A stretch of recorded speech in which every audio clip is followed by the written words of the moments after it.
everybody. Hello, hello, hello. Let's move the light over. My baby won't be chocolate brown. Happy Monday. Monday the 16th of June already. Oh man. I can't believe it. Years all half gone. Already. Wow. Already. So you guys go tell somebody we're on live. When somebody loves you. I'm still not. You still don't? It don't matter. You Sugar Brown. Yeah. Sugar Bear. Remember Sugar Bear? Yep. What's Sugar Bear? What's the Sugar Bear? You remember? Yes. What? Candy. It wasn't no candy. Oh, you know what? It was. That was it. Wait a minute. Sugar Daddy. Sugar Daddy. Sugar Daddy. I was talking about Sugar Bear, the cereal. Yeah. Right. With the milk that turned a little brown and sweet. I ain't none of that stuff. I didn't eat it either. It was nasty. We were Cheerios and Kellogg cornflakes for people. We like Frosted Flakes. Yeah, and Captain Crunch. I still like Frosted Flakes. But I used to like mixed with wheat, with not wheat. What is it? What you talking about? Cereal. Cereal. What mixed with what? Brown. Cornflakes. Yeah, remember that? You remember that nasty Chex? Oh yeah. I hated it. Well, we used to. This one we used to eat healthy, you guys.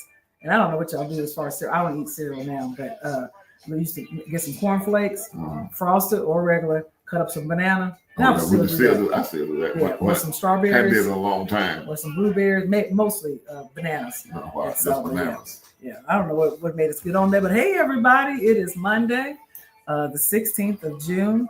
Y'all, I had a birthday. We're on the rights of that music. Don't own the rights of this music. Yeah, but y'all don't know about this. This is Teddy Pendergrass. When somebody loves you back. This was back at the time when they used to talk to you through the song. Yeah. Now they talk to you through the song in Christian music now. Like Kirk, we doing that. But this was back when Teddy was talking to you. He was talking to the ladies. Right. This was the essential Teddy Pendergrass. Come on, Teddy Pendergrass. Yeah. So you guys, we are yet again having another Godfidence. And oh, baby, this next song, For the Love of You, the Isley Brothers. Okay, I'm sorry. Okay. They were trying to tell me to keep moving on. We got some exciting guests, and I don't want to take too much of your time. We do. And so, you guys, without further ado, let me go to our comments. Let's see who is on today.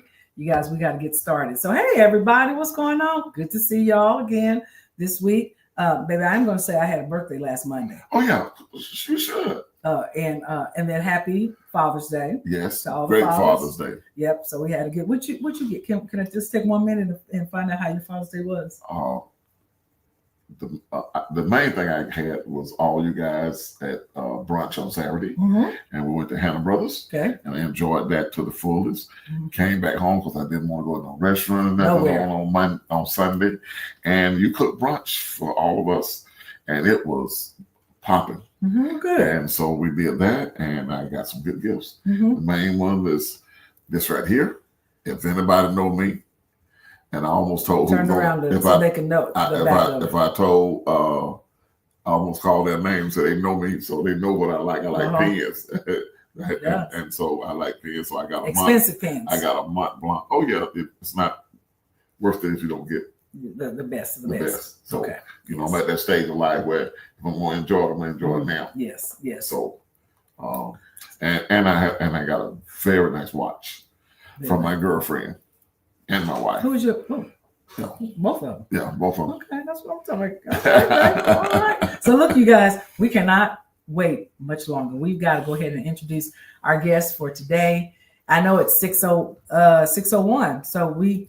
You want to start right on at the top? Well, they children to me. They my children to me. I spent a lot of time with Rod on one-on-one, and Krislyn worked for me for years, and my baby girl. Okay. So this is like wow. Well, look, I'm gonna pop them in so that everybody will know who you guys are talking about. Welcome, everyone. This is Godfidence. This is episode 38, and our title today is We Chose Us. Right. And we've got our guests, Rob and Krislyn McNair. And here we are and pop them on in today. Live in Negro color. What's up, everyone? You be telling me, you can't talk like that online. This is the house show. Talk like I want to talk. Yeah. Ain't no advertisers, no sponsors, none of that. Right. We can say what we want to say. So they introduce your favorite folks. I'm going to introduce themselves. Oh, okay. Themselves. Okay. So let's go ahead and go first. Well, my name is Rob, and this is Chris. And we are a couple that have we have a podcast called We Chose Us. Okay. And the podcast is basically about the struggles that we have had through our marriage over the last 10 or so years, how we went all the way from getting married to almost getting to divorce to actually being together and remaining together stronger than ever. And we're excited to be here. You got anything to say, man? No, good to be on with the Fullers. Dad, Darlene's like, don't you? I was gonna say you better not call me. I wish you would. Chris, I take my girl. I will not. I will never.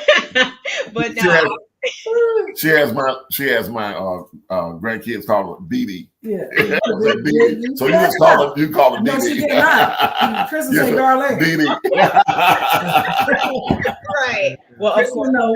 worked for Bishop Fuller for years. So he's like, Dad, we're in CDMA. That's what we all call him. And so it's good to be here. No, disclaimer, we have a little 5-year-old who's a little, Velcro. So I might turn a few times, but that's what it is. We'd love to see the baby. But Dude, said no. Take over. Don't want to take over. But Rod, Yeah. I think you filmed a little bit. You said what? I think you told a lie there for a minute there. You said y'all been married 10 years. So ain't no way. No way. 10 no years. No way. 10 years. Wow. Yep, going on 11. It'll be 11 in August. It seems like it's been longer. I guess it seems like about 5 years. I feel like it's been. It seems like a 5, man. Don't talk about.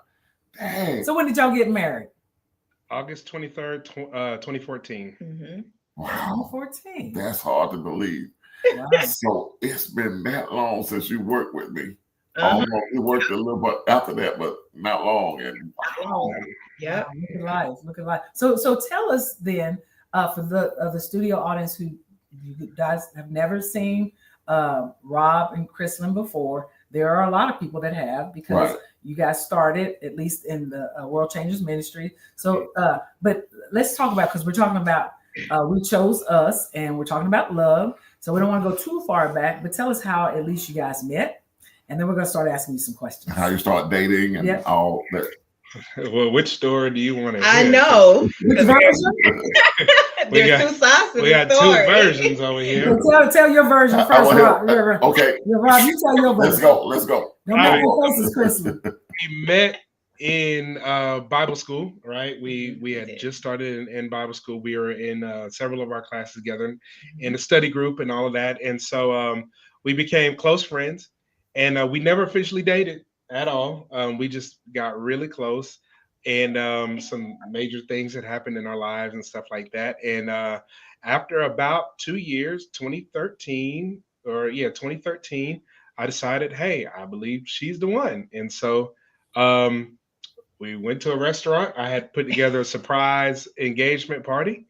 And wait a minute. Did you jump? Did you skip something? He did. What did I skip? Okay. We skipped dating. That was our first official date. Which we will get there. Yeah. Get to the male version. That's what. First official date was the day that I proposed, and then 6 months later we were married. Yeah, I mean, pretty much. Yeah. But I will say that, I mean, he's right. Like, we didn't officially say, hey, we're going on a date, but we would hang out together. We were very close friends. All the time. But I guess we never took the time to define it. But I would say what we went through for the next 7-8 years in our marriage probably were because of not necessarily dating and getting to know each other on a more kind of, what would you call that? Personal relationship level. Yeah. I would say we missed a huge component. Yeah. With the focus in being in a relationship. Yeah. And the communication that a relationship demands. Yeah. Right. Uh-huh. Yep. And so, Because Rob, you bold though, because I asked Darlene. I told Darlene, I said, if I ask you to marry me, what you gonna say? Because you ain't gonna embarrass me. I mean, but it was a big. Ask you unofficially. Ask you. I didn't tell her when. And she thought it said, "Oh, you ain't gonna do nothing for her." And so, but she said, "Yeah, because I ain't getting out on no knee and you walk away." You did good. You did real good, right? Rob. We had cameras, camera crew. What was it? Jeff Sparks did the saxophone. Right. Had my family there. It was big. Yeah, so he was real bold. Had you had an inkling that she was interested? Yeah. I mean, because I was, that her family came, all of our friends came, so it was kind of like a officially type thing, because we were together all the time. Everybody saw us together. We were, we just never, like she said, we never really put a title on anything. And I had met her dad before and all that stuff. So, she was even surprised that I was able to get her dad out. So there was a lot of association there that was good, that we had known each other. Right. It was it just wasn't a formal thing. Yeah. But so it was a hand holding a little bit before dating. Okay. Okay. Yeah. There were a few. Just not a title put on. Yeah. Okay. Yeah, just not the full definition of it all. Yeah. So that's your story too, then, Krislyn. I thought he was gonna go a different route, but he didn't give all the details. So I'm glad. Well, I'm trying to because the details were off. The condensed Rob version, right? The important parts. I'm hitting the important parts. Yeah, he gave the important parts. So we agree on the important parts. We agree on that. Well, look, I've watched your podcast before, and I think it's great. Because it's similar to our broadcast. It's organic.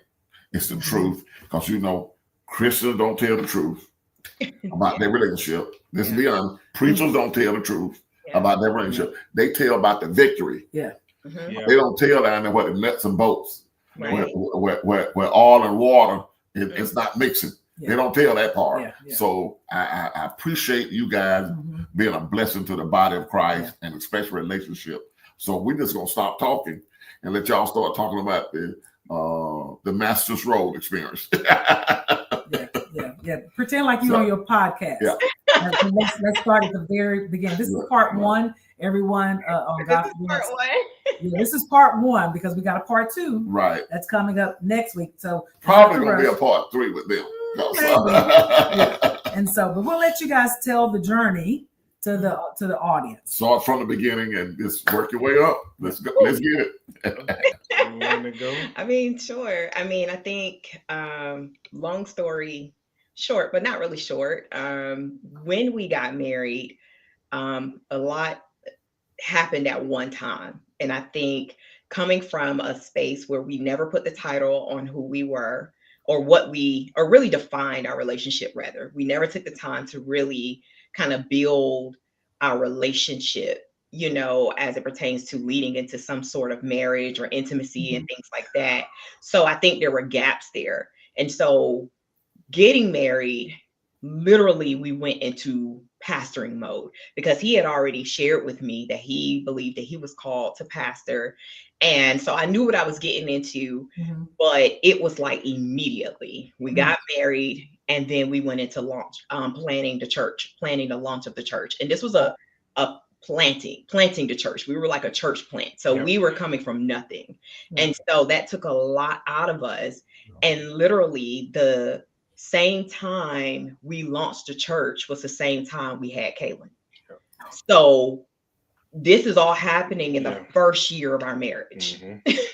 Wow. So coming from having kind of spurts of disconnect when it comes to intimacy, and then bringing in something as big as a church and a baby, it was like a domino effect of just kind of disconnect. Like we almost instantly became more so business partners than we were, husband and wife, because everything became about the church and it became about Kaylin and it became about survival, because now we got to survive. We got all of this, stuff that we got to take care of, all of these expenses, got a whole new baby, you got a whole new church.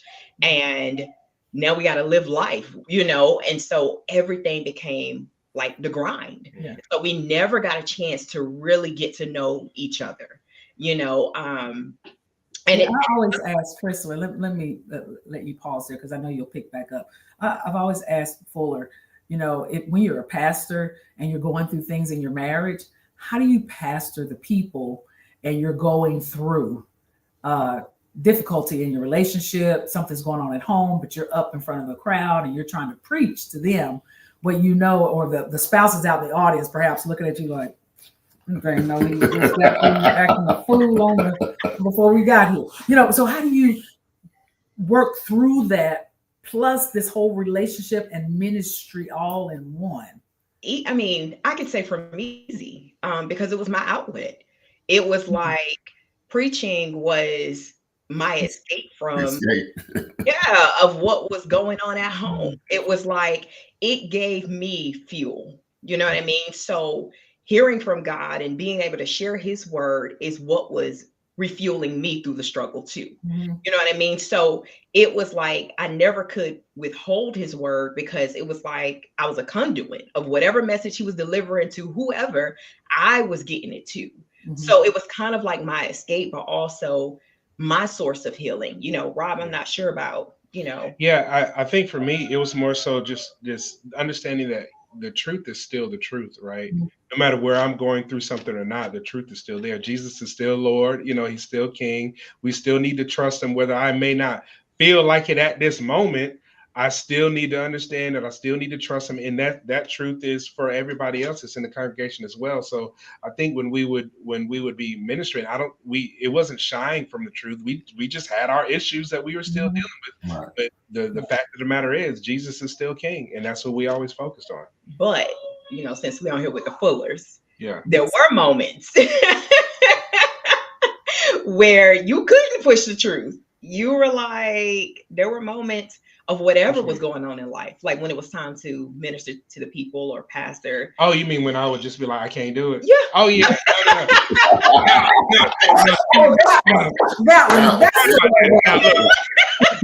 Now look. Yeah, when I would, right? Yeah. That's what I would teach with. But there would be several times where, because stressed out, frustrated, angry, or something like that, I would really be like, I ain't got nothing.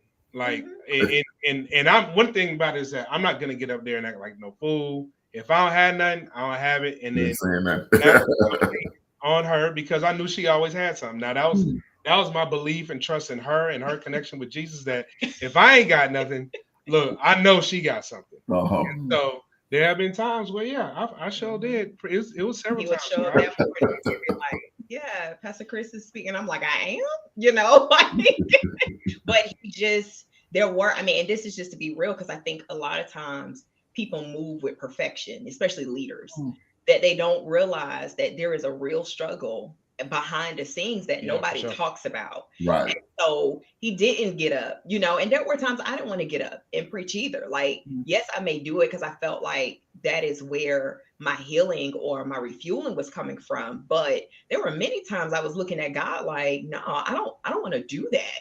Like I feel like a hypocrite because I'm struggling at home, but I'm preaching healing and faith to everybody else. Did you find out God was just speaking to you and it was so profound?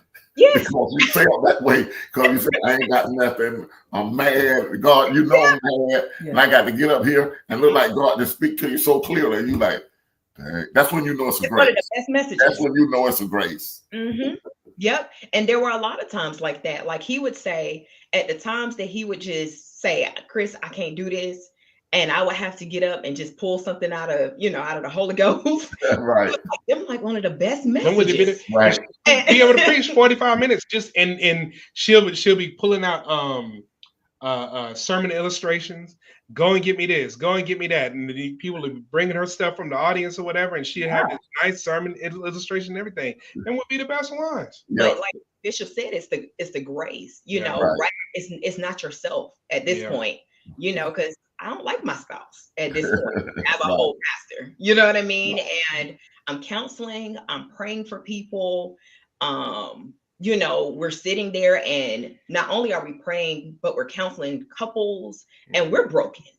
But it's like, we can't stop because it's like, you know, we're a church plant. So we didn't have a team in place to come in and take over or, you know, give us that time of sabbatical and restoration. It was us. Yep. So it's like we had to keep doing. And man, the times I felt, you know, I don't know about you, but felt like a failure because it was like, how do I look counseling this couple, but yet we're broken? Like, that's harsh, you know, like, and praying to God, looking for some type of answer or resolution to our marriage, but yet finding all of these answers to give everyone else. You know what I mean? Like that, it was kind of like, but yet these things aren't working for us, you know, like, God, what about us? What's happening? You know? Yeah, but I think that is where we differ, because I think at the end of the day, I still was always like, even though we were having our struggles and stuff like that, Jesus is still the answer. And he still has the answer. Like, we were having our struggles, no matter what would happen between us, it wouldn't change my delivery or my conversations with other people as well. Because people that go through all kinds of situations. And if I say, well, now that I'm broken and I'm having an issue with my marriage, and that means there's no hope for you, I can't do that. You know what I'm saying? I can say still, at the end of the day, Jesus is for you. He wants you all to remain married and all those things. And so that was the perspective that I always came from, knowing good and well there was a lot of brokenness here. Yeah. And I didn't feel like I was lying either. That's the truth. That is the truth to me. Yeah. Well, what has been one of the initially first part of your marriage that you struggled with when you talk about being broken, and we're being vulnerable here? So what was the things, or one thing that you would say, or two things that you would say that you struggled with because somebody else is struggling, you guys, with that? They just got married. They think it's just them. And they need to know that somebody else is, whatever it is that you went through. I think that would be helpful. The biggest struggle is, and we hear this all the time, I think it is communication. But it's not just communication and me talking and her listening and vice versa. I think it's listening with an objective, listening with action, right? And being able to apply what is being said. Because even when we were going through our times with our marriage counselor and stuff like that, we would be saying things to each other, but neither one of us was listening, right? So we would say so many good things that needed to be said, and our marriage counselor would be like, man, sometimes he'll say like, y'all are saying the same thing. Or he would say, hey, wait, pause, Rob, listen and hear what she's saying. I need you to really hear what she's saying, and then say it back to me so you understand, and vice versa. And when we started doing that, I think there was a lot of breakthrough there, because we could stand outside of ourselves and really see, okay, this is another person who has some gripes, has some complaints, has some concerns, and I need to address those things, right? Without trying to bring up, well, what about you? And what about the things that you did? So I think that was one of the biggest things that I wish we knew early on, because we didn't find any of that out until while we were going through, 8 years later. And I would say that stemmed from trust. Like, I had a lot of trust issues with Rob, mainly because Rob showed a side of him before we got married that didn't show up when we got married. And he calls it, I don't know, what do you call it? Oh, I say, yeah. Okay, so y'all remember Scooby-Doo? And you know, every time the person would get caught, you know, they take off the mask. Like, I would have got away with it if it wasn't for them meddling kids. Right? And you can laugh at it now, but before that, that's really what it was like. And I remember using the word quite often, bamboozled. Yeah. Like, you tricked me, you know, because there were so many things that he showed before we got married, his interests, character traits, all kinds of things that when we got married, it was like a shift. So then I built a barrier, because I'm like, I don't know this person. I don't even know if I trust you. So communication was the last thing on my list, because you're not going to be open and you're not going to communicate with someone or try to work things out with someone you don't even know. And yeah, and let me kind of bring that into context as well. It's not like I was walking around like as a counterfeit per se, right?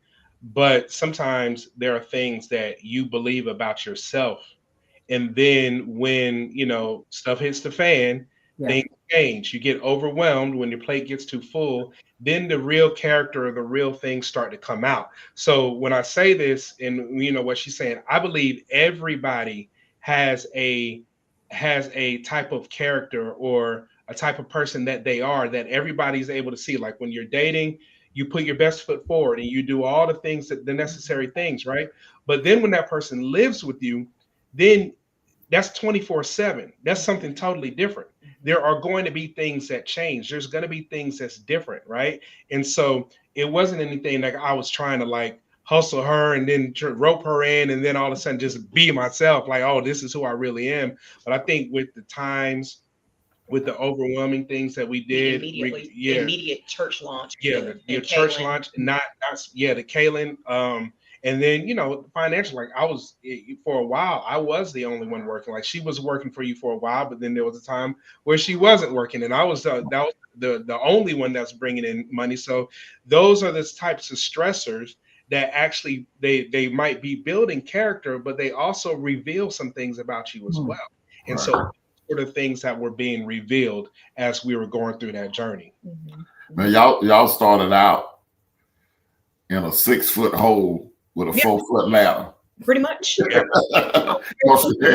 had 3 babies. You had 3 babies. Your marriage, the church, and a real baby. And I think I mentioned to you that that's gonna be hard. That's gonna be hard. That's tough.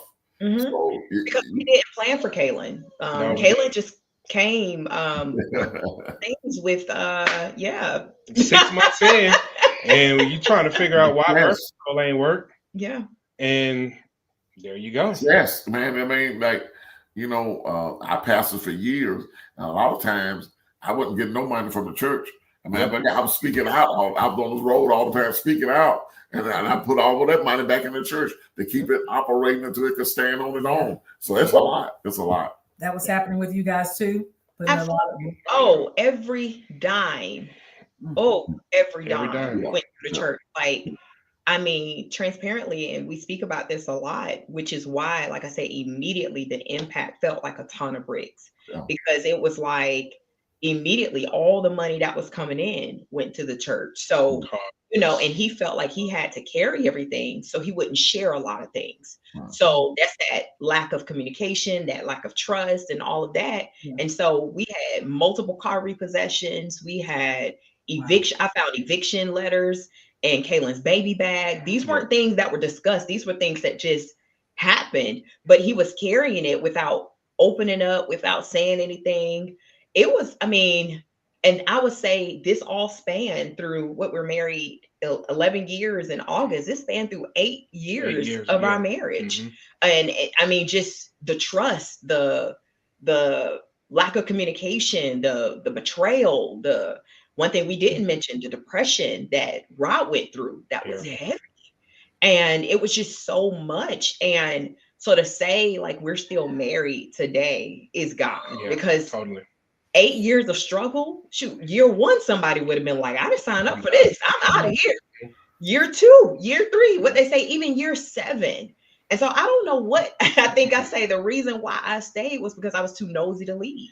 I was too nosy. Like I wanted to see what God had on the other side. And I was too nosy to leave prematurely and then look up and see, you know, this redeemed version of what my marriage could have been, you know what I mean? And I left too soon. So honestly, that was the only thing that kept me. It wasn't that I was so in love, because I wasn't.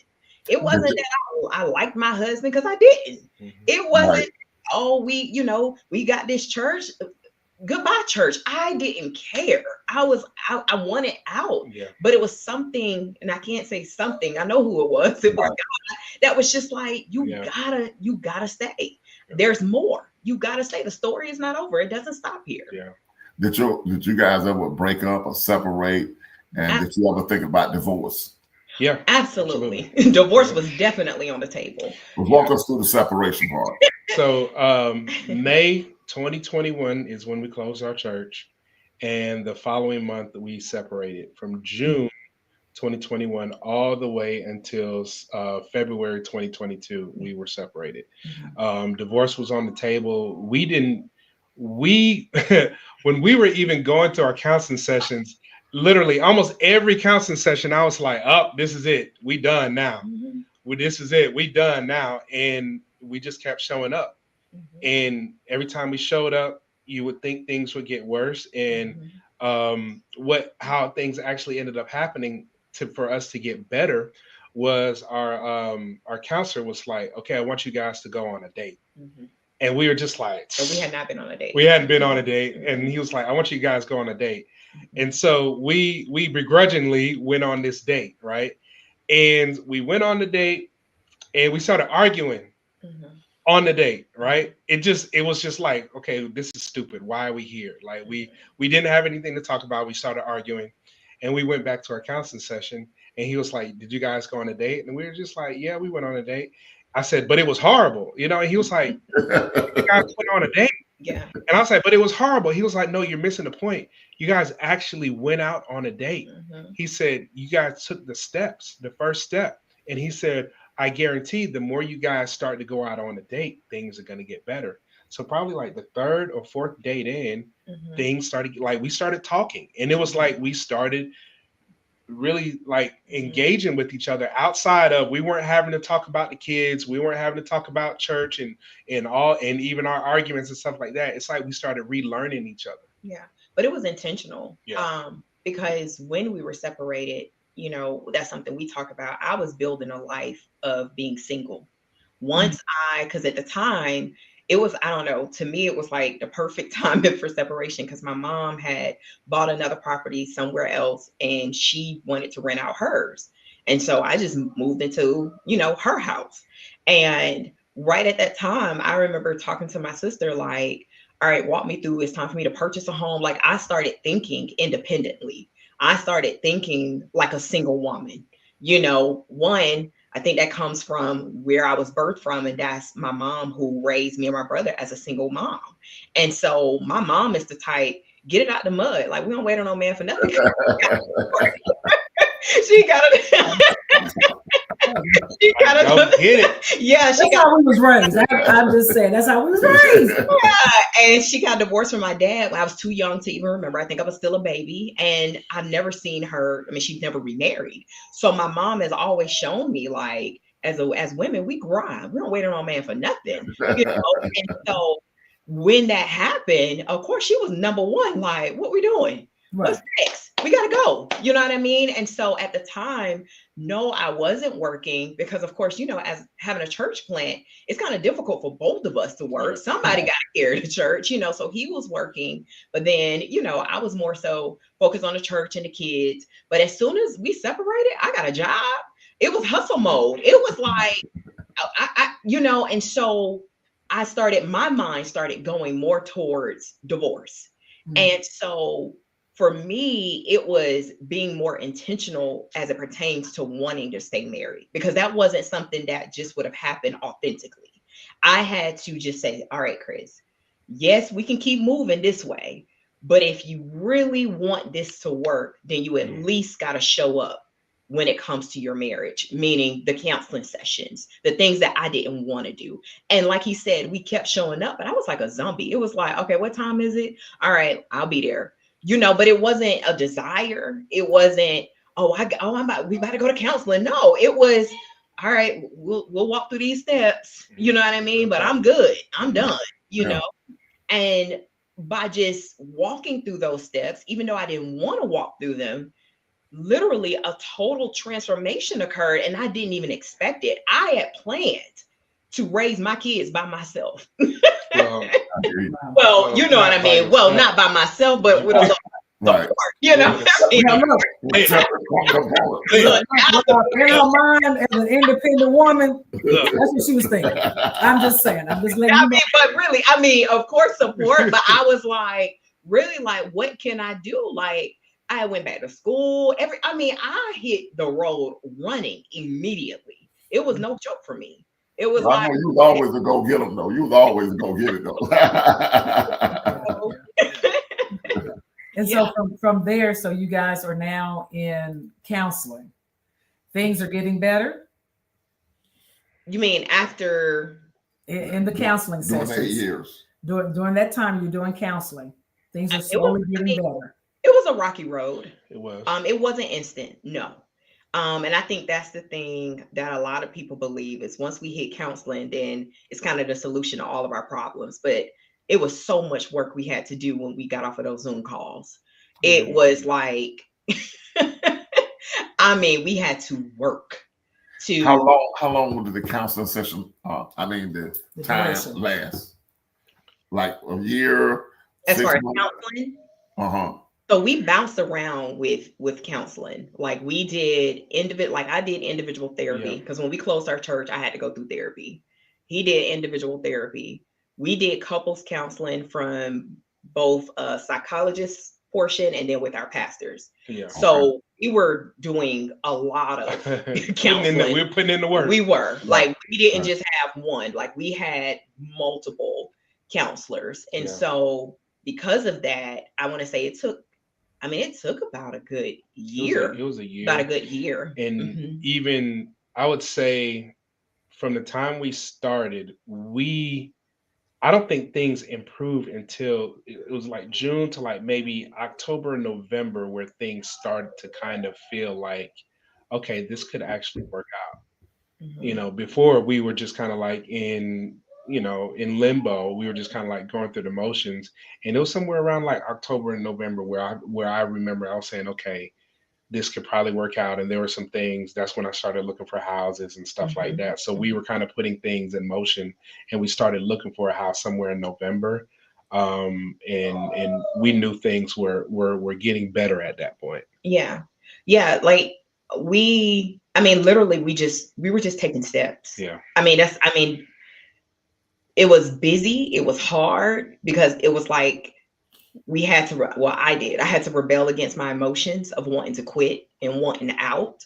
I really had to get into this space of kind of maturity and like, all right, you married, you know what I mean? And there's no divorce there, you know what I mean? So you ain't single yet. And I really had to get into this space of just kind of push forward. So it was like taking some hard steps. And we led to purchasing a house together because around like maybe prior to, we were just kind of like, all right, do we want this? That was one of the hardest things. Yeah. And it was like, we do. And so I think what happens to you guys, and we see it quite a bit, is people think that after they go through counseling for 3 months, 6 months, a year, they're done. It should all have worked itself out. And if it doesn't work itself out by then, people want to give up and cave in and quit. So that leads me to everyone. This is part 1 of Godfidence. So you have something to come back to next week on Godfidence part 2, as Rob and Krislyn share the rest of their story, because there's so much I'm sure that we still have to unpack in this conversation. Because I know that there's some parts still like right in between there. And those are the parts that people that are going through, they need to know. Fuller was taught a message at Bible study that if people could just see, like you said, Krislyn, the other side, their future self, but oftentimes they stop before the cake is finished. Before the breakthrough. Yeah. And so we want to say thank you both for joining this part. Yes. And see, you guys, I love it. You guys just said there was no flashing light. There was no angel come by and playing no music. Yeah. We pray to the Holy Ghost. It was where the rubber meet the road. Yeah. And then no light just flashing and everything was all right and everything. And see, that's what Christian cover up, like I said in the beginning. A lot of times we don't tell the whole truth. We tell the truth, but not the whole truth. And we don't talk about the struggle. And I really appreciate y'all talking about the struggle because you just don't know how many people that need this truth. So they can work on it because they want to throw their hands up and give up. They want to quit. They want to stop. But seeing somebody who saying, look, we was at this point, it was bad.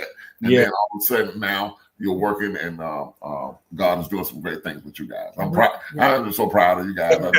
I'm sticking and staying. And so you guys, look, we're going to pick back up with part 2 next week. But I did want to say, for those that may not have heard about our guest and our friend, Terrence Caston, TC, who you have seen on our broadcast at least 3-4 times. He was married to. Yeah, he was married to Constance Caston, who went home to be with the Lord a couple of years ago. And then yesterday on Father's Day, TC passed away.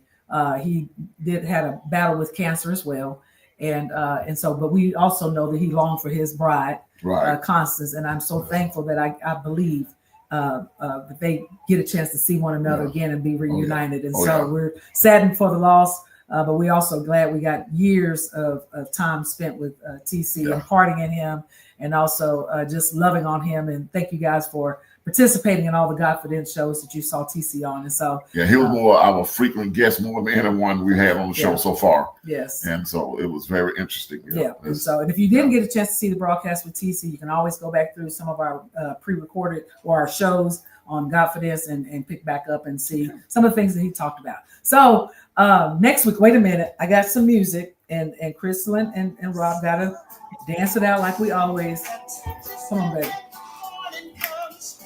Y'all gotta dance it out. And then y'all gotta kiss. See you guys next week. All right, love you. Thank you so much. Man, this is for the love of you, the Isley brothers. I know I don't have to say who this is.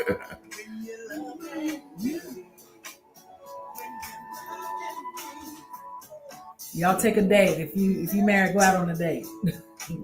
See you guys next week.